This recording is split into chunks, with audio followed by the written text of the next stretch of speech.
তাতে আপনি একটা মরা মানুষকে নিয়ে যা করেন তার শতকরা 60% কথা রাসূলের সাথে মিল নেই। সেটা লাভ কি হলো? তা আমাদের দেশের লোক তো লাশকে চিৎ করে রাখে। তা আমি বলেছি জায়েজ নয়, প্রমাণ করেন দেখি। আমি তো বলেছি ডান কাতে রাখতে হবে গোটাটাই, হাত পাশে রাখতে হবে, হাত বুকের উপরে নয়।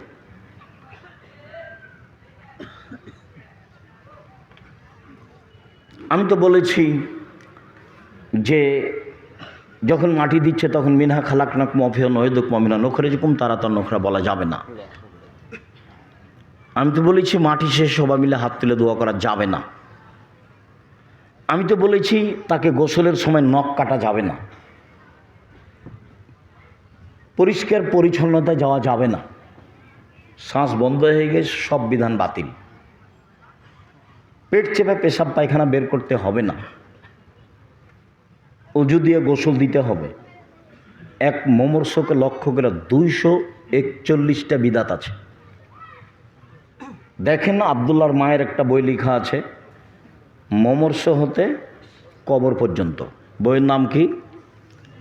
মুমূর্ষ হতে কবর পর্যন্ত। খোঁজ নিয়ে দেখেন। আমি চেয়েছি সঠিকভাবে আপনার সামনে মুখে আসতে, আমি চেয়েছি কলমে আসতে, আমি চেয়েছি মিডিয়ায় আসতে। এটা আমার জন্মভূমি, আমার দাবি। আমার জন্মভূমির নারী পুরুষ আমার সাথে পরামর্শ করে ধর্ম পালন করবে, এটা আমার দাবি। আমার দাবির সাথে যদি কেউ খেয়ানত করে থাকে সেটাতে ভুল করছে, তার ব্যাপার। ও আমাকে পরামর্শ দিতে পারে। তার যদি পরামর্শে দেখা যায় যে আমারটা ভুল আছে, আমি ছেড়ে দিতে বাধ্য থাকব। ধর্ম আমার পৈতৃক সম্পত্তি নয়। প্রথমে যখন দিন প্রচার করি তখন ইল্লাল্লাহ আত্মাহিত বলার সময় বলতাম ইল্লাল্লাহ, একবার উঠাতাম। নম্র আচরণ, সদাচরণ, নম্র আচরণ নিয়ে আমরা এক গুরুত্বপূর্ণ সংক্ষিপ্ত তথ্যবহল বিবরণের চেষ্টা করব ইনশাআল্লাহুল আজিজ। আলোচনার এক পর্যায়ে আপনাদের সাথে আরও কিছু জরুরি কথা থাকতে পারে। আমরা আলোচনার প্রারম্ভে আপনাদের অনুরোধ জানাচ্ছি যে এখানে যে ছেলেগুলো দাঁড়িয়ে আছে, মানে জায়গা পাচ্ছে না সেই জন্য না কেন, কি ব্যাপার? তো জায়গা তো আছেই, দেখতে পাওয়া। তোমরা এখানে কেন দাঁড়িয়ে?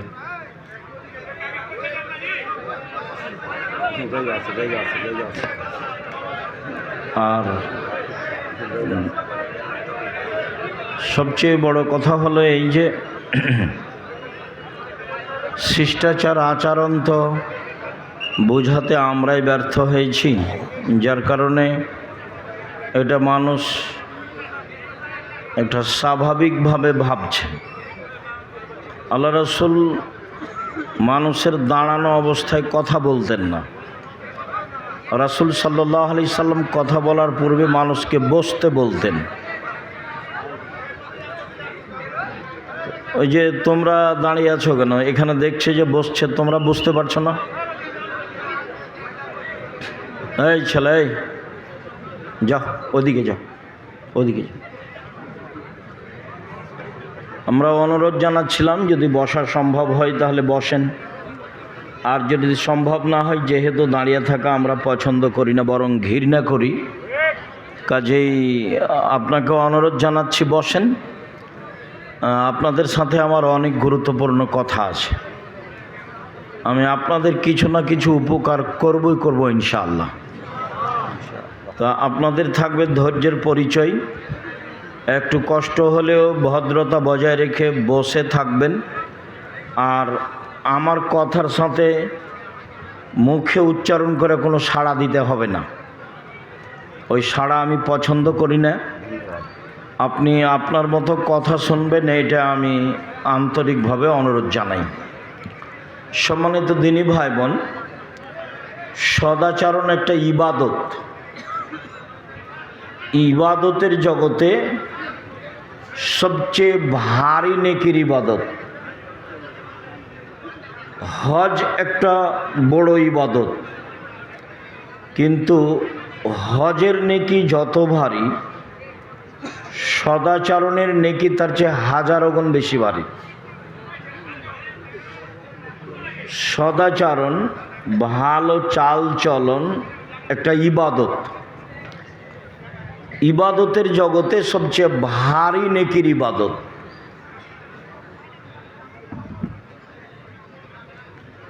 তাসবিহ তাহলিল জিকির আজকার অনেক বড় ইবাদত। রাতের সালাত তাহাজ্জুদ অনেক বড় ইবাদত। এরপরেও এর নেকি যত ভারী, সদাচরণের নেকি তার চেয়ে হাজারো গুণ বেশি ভারী। তো প্রথমে আমরা জানব যে বিচারের মাঠে মানুষের পাপ নেকি ওজন হবে। তো যারা হিন্দু তাদের পাপ নেকি ওজন হবে না। কেন? হিন্দুদের নেকি নেই। আর আমাদের চাঁপাইনবাবগঞ্জের ভাষাতে তারাজুতে ওজন হবে, মানে দুইটা পাল্লা আছে, একটাতে পাপ আর একটাতে নেকি। তো যেহেতু হিন্দুদের কোনো নেকি নেই, কাজে এটা ওজন হবে না। ইহুদিদের পাপ নেকি ওজন হবে না, খ্রিস্টানদের পাপ নেকি ওজন হবে না। এই ছেলে, কথা বলছো কেন? শরম বোধ হয় না? আপনারা যারা ওদেরকে বসতে বলছেন, আপনারা মুখ বন্ধ করে ওদেরকে চলে যেতে বলেন না। যাও, চলে যাও, ওদিকে চলে যাও বাইরে। শরম হয় না তোমার? তোমাকে বসতে বলছি তো। বোকা ছেলে, ফাজলামি করো এখানে। যাও বাইরে চলে যাও, পরিবেশ নষ্ট করছো কেন? সম্মানিত দিনী ভাই বোন, যারা আকীদায় মার খেয়েছে তাদের পাপ নেকি ওজন হবে না। যেমন কাদিয়ানি, যেমন শিয়া, এরকম যাদের আকীদা নষ্ট হয়ে গেছে তাদের নেকি নেই, তাদের বিচার তো ফাইউ খাজো বিন নাওয়াসি ওয়াল আকদাম, ওদের মাথা এবং পা একসাথে ধরে জাহান্নামে নিক্ষেপ করা হবে। এই কথা আল্লাহ তাআলা বলেন। ওদের পাপ নেকির ওজন নেই।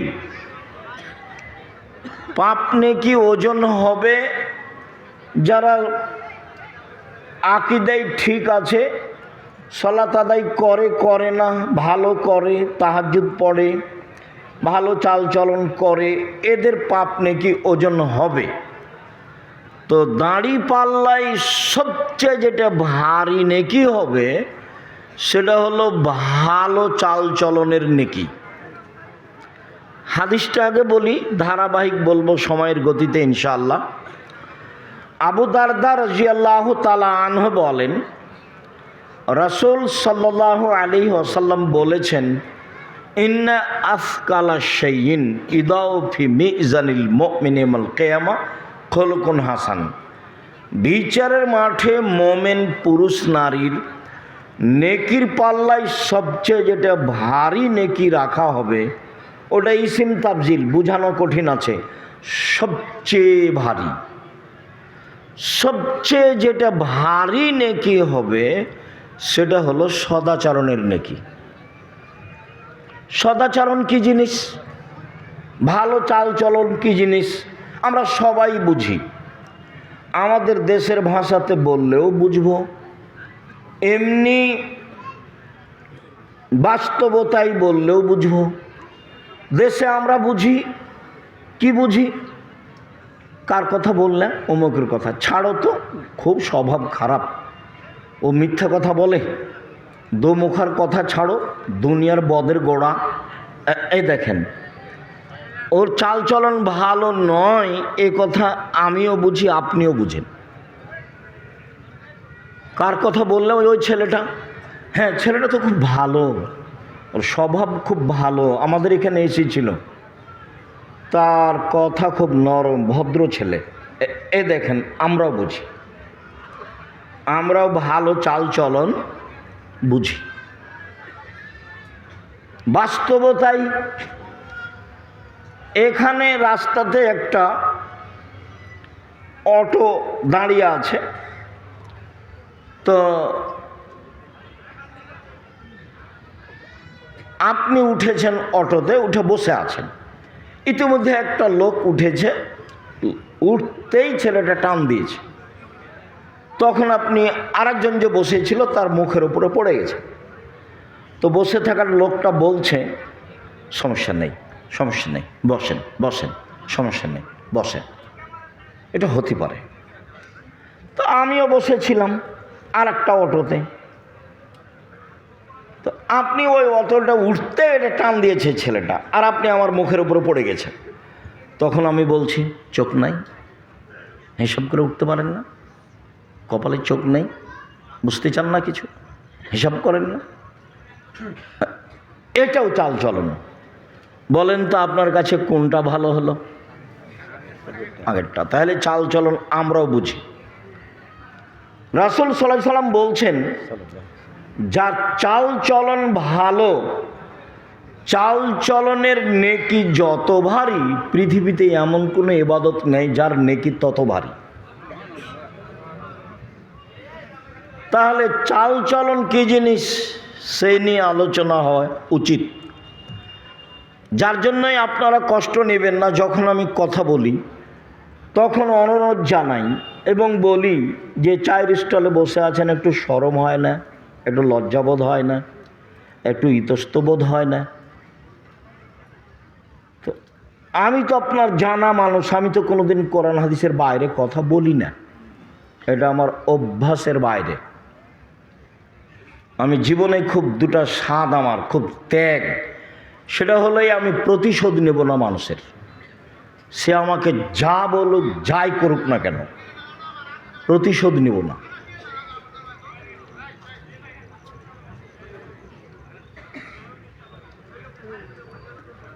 আরেকটা হলো এই, মানুষের পিছনে পড়ব না, বদনাম করব না।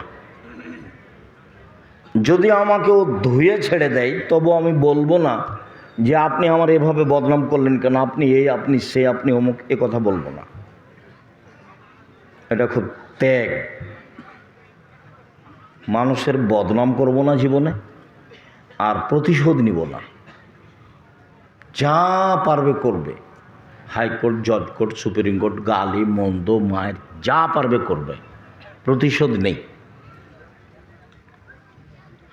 প্রতিশোধ নিয়ে আমি বাঁচতে রাজি নই। সম্মানিত দিনী ভাই বোন, বলছিলাম সদাচরণ।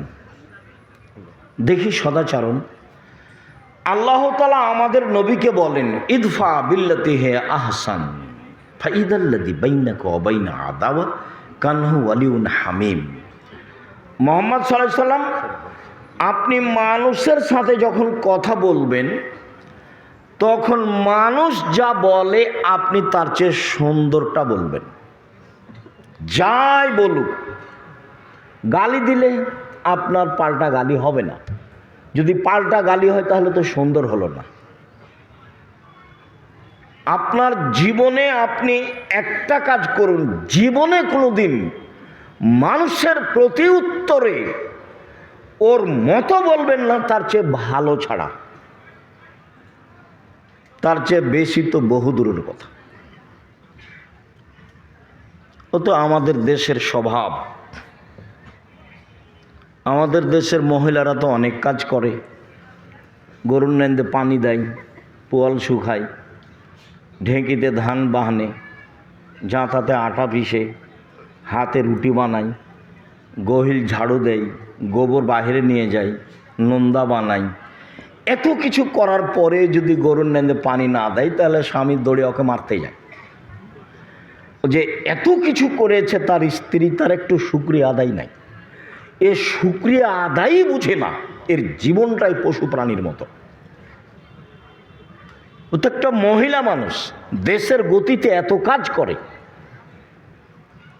তো আরবি উর্দু ভাষী মহিলা হলে তো আপনার এগুলো কোনো কাজই করতো না। কাপড় ধুইতে বললে বলতো, আমি কি তোমার দাসী নাকি? কাপড় ধুইতে বলো মানে আমি কি কাজ করতে এসেছি তোমার? তো সাধারণত সদাচরণ দিতে হবে। আচ্ছা যাক, ভালো করেছে, জাযাকাল্লাহ, অনেক কাজ করেছ তুমি, ভালো করেছো, তোমার শুকরিয়া আদায় করি। তারপরে ও রুটি বানালছ, আবার দিয়ে পাঠিয়েছ, অনেক কিছু। এগুলো সে বুঝে না। মানে জীবনটা সদাচরণের সাথে জড়িত নয়। ইদফা বিল্লাতি হে আহসান, আপনি উত্তর দিবেন প্রতিপক্ষ যা দিয়েছে তার চেয়ে ভালো। সারা পৃথিবীর মানুষকে এই আদেশ জরুরিভাবে মেনে নিতে হবে যে আমার প্রতিপক্ষ যা বলেছে আমারটা তার চেয়ে কি হতে হবে? ভালো হতে হবে, হতেই হবে। তাহলে কি হবে? আপনার মাঝে আর তার মাঝে, আমাদের নবীকে আল্লাহ বলছেন, তাহলে আপনার মাঝে আর তার মাঝে যে শত্রুতা রয়েছে তা অন্তরঙ্গ বন্ধুতে পরিণত হবে। ফাইদাল্লাযী বাইনাকা ওয়া বাইনা আদাওয়া কান্নাহু ওয়ালিউন হামিম, তাহলে আপনার মাঝে আর তার মাঝে যে শত্রুতা রয়েছে এইটা অন্তরঙ্গ বন্ধুতে পরিণত হবে। এ কথা আল্লাহ তাআলা বলেন। আল্লাহ তাআলা বলেন ওয়াজাদিলহুম বিল্লাতী হিয়া আহসান। মুহাম্মদ সাল্লাল্লাহু আলাইহি সাল্লাম তর্ক বিতর্কে, বাক বিতণ্ডে, মুখামুখি যখন পরিস্থিতি, তখন প্রতিপক্ষ যা বলেছে আপনি তার চেয়ে সুন্দর বলবেন, তার চেয়ে উত্তম বলবেন। যখন মুখামুখি কথা, ওয়াজাদিলহুম বিল্লাতী হিয়া আহসান, মুখামুখি কথা, ও যা বলেছে তার চেয়ে উত্তম বলবেন। এটা আদেশ, মানে এ আদেশ আমার উপরে, এ আদেশ আপনার উপরে। সদাচরণ, যে যেখানে আছেন আমার দিনী বোনেরা, ভাইরা, কাউকে কষ্ট না দিয়ে, দাঁড়িয়ে হোক বসে হোক, কষ্ট হলেও ভদ্রতা বজায় রেখে স্থির চুপচাপ থাকার চেষ্টা করুন। আমি আপনার জন্য এসেছি, আপনার কিছু না কিছু উপকার করবই করব ইনশাআল্লাহ। আর আমি কোনো স্বার্থ নিয়ে আসিনি, আমার কোনো নির্বাচন নেই। আমি শুধু আপনার জন্য এসেছি।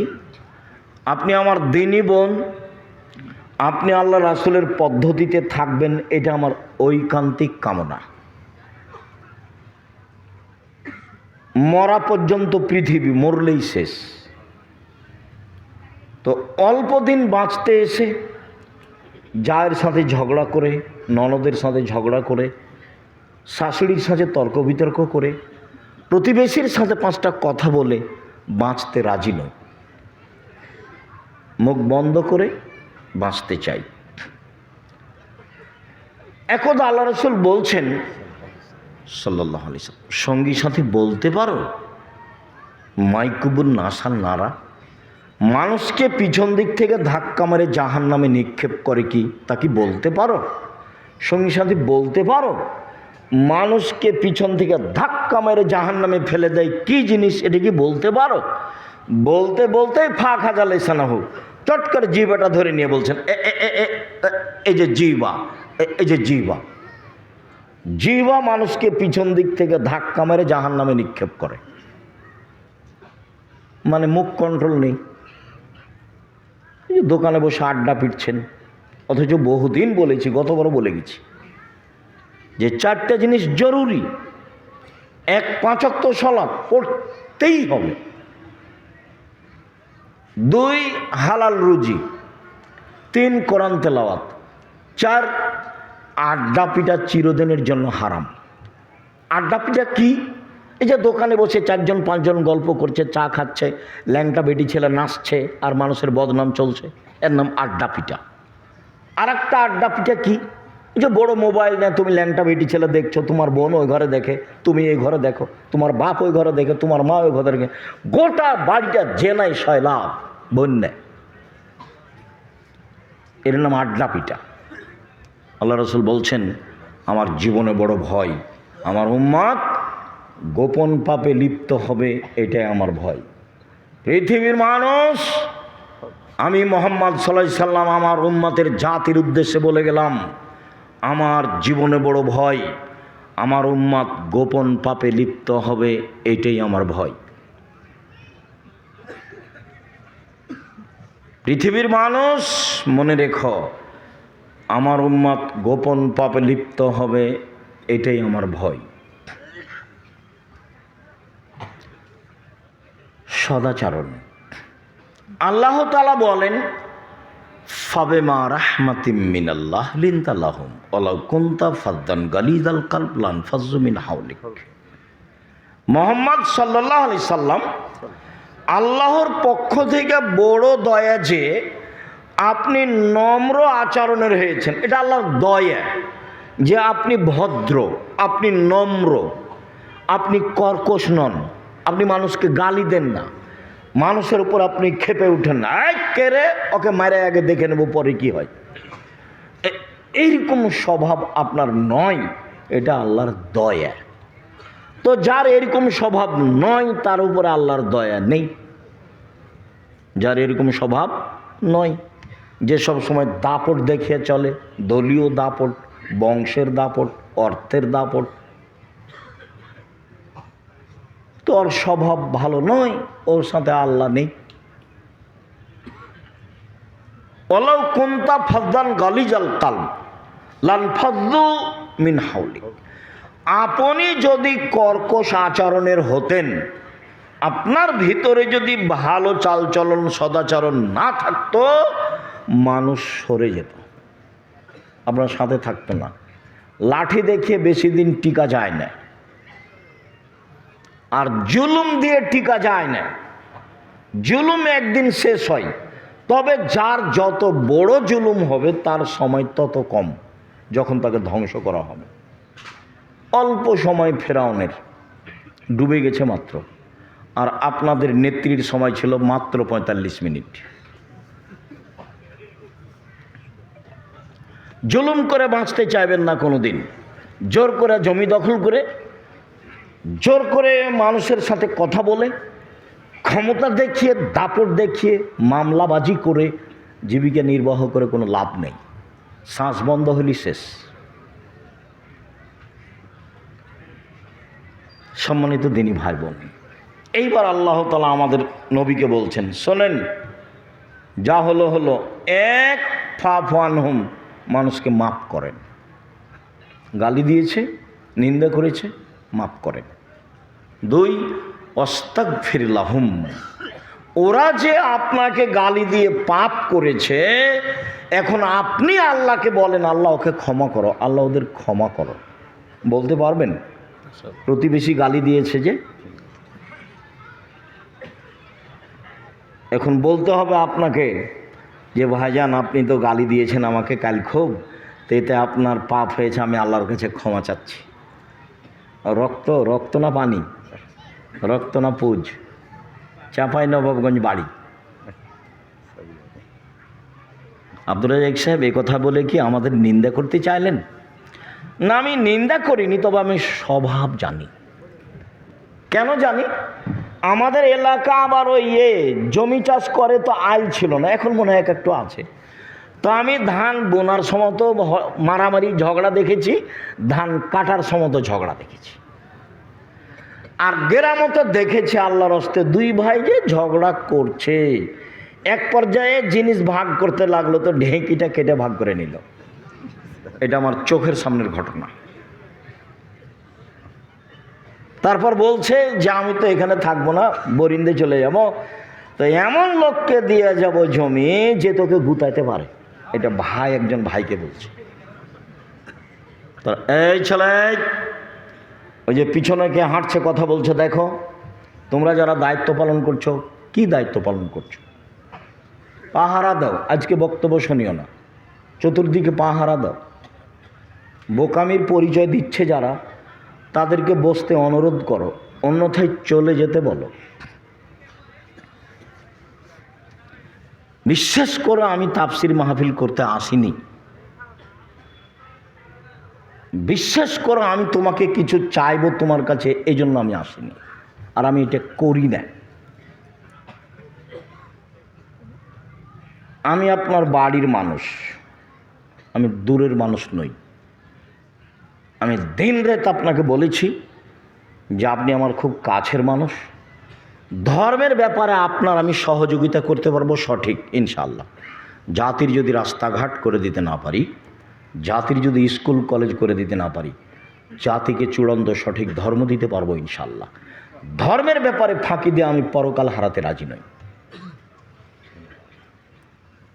ধর্মের ব্যাপারে 100 সঠিক নিয়ে আপনার পাশে আমি দাঁড়াতে চাই, তবে আমি মানুষ, কোনো জায়গাতে ত্রুটি ধরা পড়তেও পারে, আমি মানুষের বাইরে নই।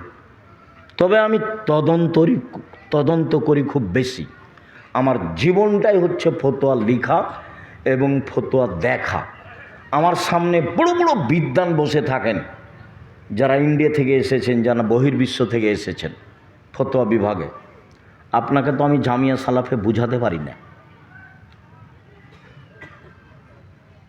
শুধু আমি বললাম আর চলে গেলাম, আপনি তো কোনো দিন দেখতে গেলেন না, কি দিয়ে আপনাকে বুঝাবো? অথচ আমি আপনার বাড়িরই মানুষ। আমার মনে বড় স্বাদ, আমি এ দেশের মাটিতে উন্নত মানের প্রতিষ্ঠান গড়বই ইনশাআল্লাহ, যেখানে ছেলে মেয়ে বাংলা ইংরেজি আরবি উন্নত মানের শিক্ষা অর্জন করে জাতির অন্যায়ের বিরুদ্ধে লড়বে ইনশাআল্লাহ, এবং আমি সফল হবই ইনশাআল্লাহ।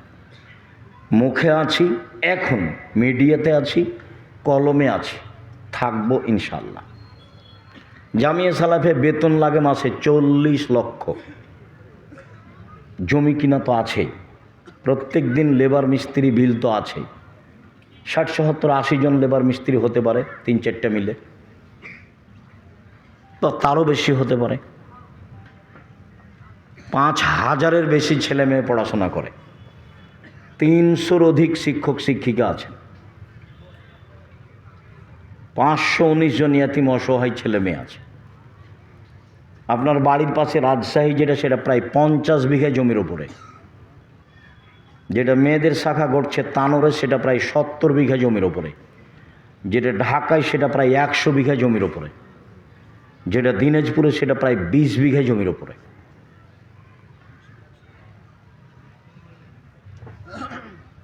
চট্টগ্রাম বরিশাল পরিমাণে কম। আপনাকে আমি ফাঁকি দিতে আসিনি, এই জন্য আমি আপনার পাশে থাকতে চাই, অন্তত ধর্মের ব্যাপারে। আমার দিনী বোনদেরকে বলি, যারা বিদ্বেষী ভাব হয়ে আসেনি তারা ভুল করেছে, যারা পিছনে কিছু বলে তারা ভুল করছে। আপনাকে বলছি, আপনি মহিলা মানুষ, আমি আব্দুর রাজ্জাক বিন ইউসুফ আপনার খুব কাছের মানুষ হয়ে আপনাকে আমি সঠিক ধর্ম দিতে চাই। আপনি ধর্মের নামে মিথ্যা কথা বলেন, এটা আমি চাইনি। আপনি নামাজ শিখাবেন মিথ্যা কথা দিয়ে, এটা আমি চাইনি। একটা মহিলা পুরুষ মারা গেছে, তার অজু গোসল দিবেন রাসূলের নীতি ছাড়াই, এটা আমি চাইনি।